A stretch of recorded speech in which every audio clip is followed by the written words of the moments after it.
नमस्कार, मी संदीप चव्हाण आणि आपण पाहत आहे LS मराठी। पाहूयात काही विशेष घडामोडी।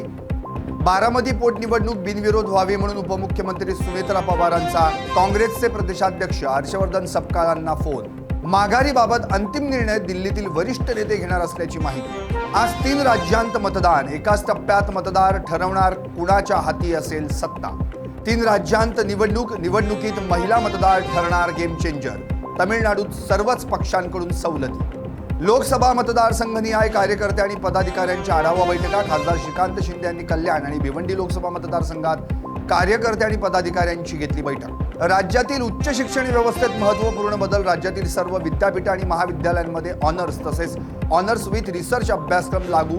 मंत्री चंद्रकांत पाटलांची माहिती। महसूल अधिकाऱ्यांकडून अधिकाराचा गैरवापर, महसूल अधिकाऱ्यांवर कारवाईचा बडगा। येत्या 3 दिवसांमध्ये कारवाईचे महसूल मंत्री बावनकुळेंचे संकेत।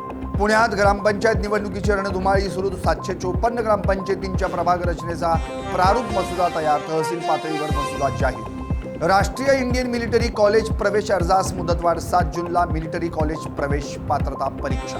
RTE प्रवेशाची प्रतीक्षा संपणार। लवकरच शिक्षण विभागाकडून प्रतीक्षा यादी होणार जाहीर। यादी जाहीर झाल्यानंतर शाळा स्तरावर प्रत्यक्ष प्रवेश प्रक्रिया सुरू होणार। पुण्याच्या राजगुरुनगरमध्ये गुरुदेव साम्राज्य सोसायटीत 4 चाकी कारनं घेतला पेट। काही क्षणातच संपूर्ण कार खाक। सुदैवानं कोणतीही जीवितहानी नाही। आणखी काही विशेष घडामोडींसाठी पाहत रहा LS मराठी। सत्याच्या पाठी, बातम्या सर्वांच्या सर्वांचा।